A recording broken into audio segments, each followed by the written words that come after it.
नमस्कार, मैं अजीत कुमार और आप देख रहे हैं Ajit Kumar personal blog YouTube channel. Friends, आज 15 अक्टूबर 2024 है और आज ही के दिन 15 अक्टूबर सन 1931 में भारत के पूर्व राष्ट्रपति मिसाइल मैन या उन्हें ये कह सकते हैं आप कि भारत को परमाणु संपन्न बनाने वाले शख्स का जन्म हुआ था, जिनका नाम है डॉक्टर एपीजे अब्दुल कलाम। जिन्हें भारत के बच्चा बच्चा जानता हो, उनको मिसाइल मैन के नाम से संबोधित किया जाता है और आज ही के दिन उनका जयंती मनाया जाता है।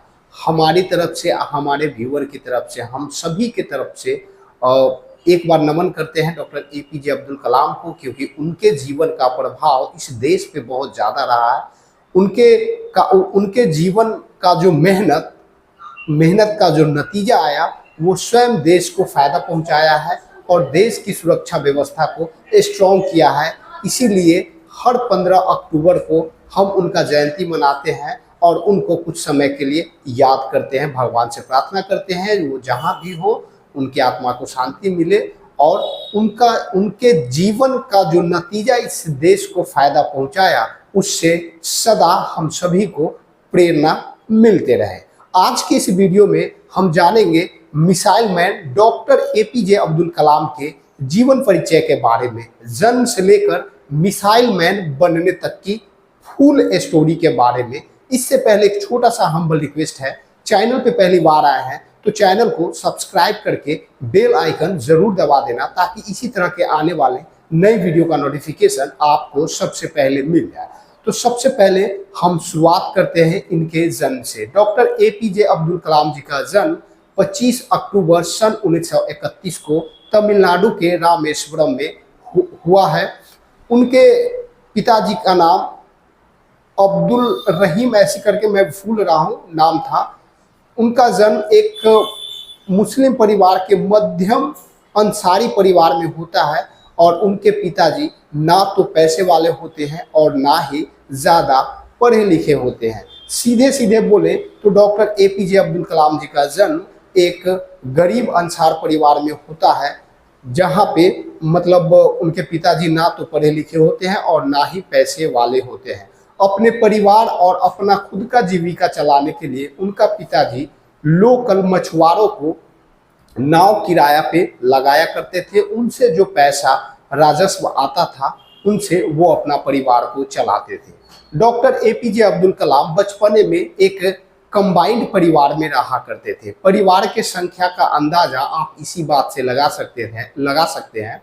डॉक्टर एपीजे अब्दुल कलाम अकेले 5 भाई और 5 बहन थे और ऐसा 3 परिवार एक साथ ही रहा करते थे एक घर में। तो इससे आपको अंदाजा लग सकता है कि इनके परिवार में सदस्यों की संख्या कितना रहा होगा। ऐसे में इनका प्रारंभिक पढ़ाई रामेश्वरम पंचायत के प्राथमिक स्कूल में होता है, जहां तक ये 5वीं कक्षा तक पढ़ते हैं।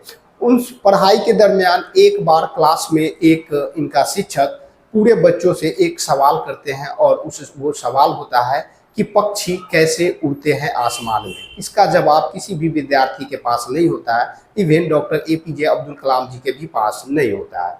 तो वो शिक्षक क्या करते हैं कि इनको प्रैक्टिकल समझाने के लिए समुद्र किनारे ले जाते हैं और वहाँ उड़ते हुए पक्षियों को इन लोगों को दिखाते हैं अम्मार साहब, और इनको समझाते हैं कि कैसे उड़ता है। इसी को देख के डॉक्टर एपीजे अब्दुल कलाम इंस्पायर होते हैं और वो बात टीचर की जो कहते हैं कि जिस तरह से आसमान में, जमीन से आसमान पे उड़ती है पक्षी, इसी तरह मैं भी अब अंतरिक्ष विज्ञान बनूंगा और मैं भी अपने जीवन में उड़ान भरूंगा। इस बात को दिल से लगा लेते हैं और वहीं से उनका जीवन पूरा बदल जाता है। बाद की पढ़ाई इनकी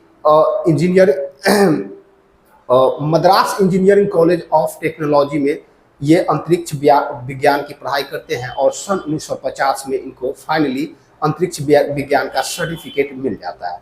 पढ़ाई स्नातक कंप्लीट करने के बाद इनका एंट्री भारत के डीआरडीओ में होता है, जहां 4 दशक तक ये काम करते हैं। सन 1972 में पहली बार इनके द्वारा डीआरडीओ में काम करने के दरमियान भारत का पहला स्वदेशी उपग्रह बनाते हैं और उसके बाद 4 दशक तक डीआरडीओ से लेकर भारत के इसरो तक काम करते हैं। इसरो में इन्हें सन 1972 के बाद इन्हें इसरो का प्रमुख बना दिया जाता है और इनकी अध्यक्षता में कई सारे उपग्रह और कई सारे स्वदेशी मिसाइल पे काम किया जाता है और उसमें इन्हें सफलता भी मिलता है। इसलिए शायद इन्हें मिसाइल मैन कहा जाता है। पहली बार बैलिस्टिक मिसाइल भारत में इनके द्वारा ही बनाया गया था। इतना ही नहीं, सन 1974 से सन 1998 तक जितने भी परमाणु परीक्षण का काम हुआ या परमाणु संपन्न देश भारत बना, इसमें इनका बहुत बड़ा भूमिका है।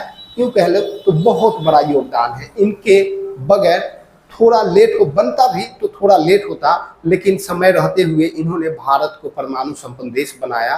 ये क्रेडिट, ये श्रेय भारत सरकार भी हमेशा इनको देती है और इन सब कामों के लिए इनको सम्मानित किया जाता है और इस काम के लिए इन्हें कई बार कई पुरस्कार से नवाजा गया है, जैसे भारत रत्न भी मिल गया है इनको। इसके अलावा कई सारे सम्मानित पुरस्कार इन्हें अवार्ड के रूप में दिया गया। 4 दशक ये अपने जीवन को अंतरिक्ष विज्ञान में देने के बाद जब ये फ्री होते हैं तो अभी भारत में जो सत्तारूढ़ पार्टी है या विपक्ष पार्टी है, भारतीय नेशनल कांग्रेस या भारतीय बीजेपी, इन दोनों के संयुक्त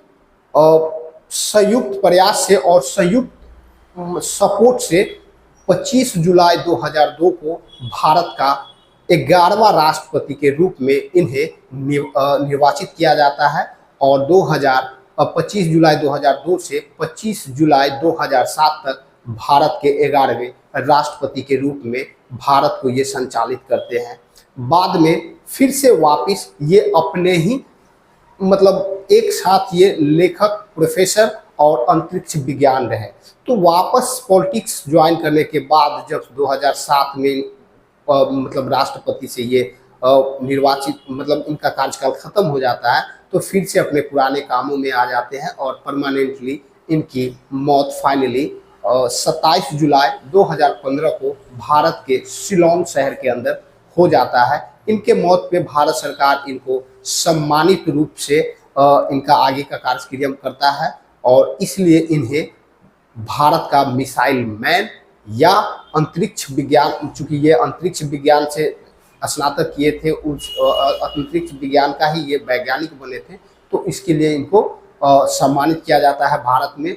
और हर 15 अक्टूबर को इनकी जयंती मनाई जाती है भारत के अंदर, जिस दिन लोग इनके शोक में भाग लेते हैं, इनको माला अर्पण करते हैं, फूल से सम्मानित करते हैं, जैसा हम सभी को करना चाहिए। तो ये थी जीवन परिचय डॉक्टर APJ अब्दुल कलाम जी का, जो भारत को परमाणु संपन्न देश बनाया। वीडियो अच्छा लगा होगा तो जितना संभव हो सके इस वीडियो को लाइक शेयर कर दे, ताकि सभी लोगों को पता चल सके। और इसी तरह के नए अपडेट के लिए चैनल को सब्सक्राइब करके बेल आइकन को जरूर दबा दीजिए, ताकि आने वाले नए वीडियो का नोटिफिकेशन आपको सबसे पहले मिल जाए। इसी के साथ आज का वीडियो समाप्त होता है। मिलते हैं नेक्स्ट वीडियो में नेक्स्ट अपडेट के साथ, तब तक के लिए जय हिंद।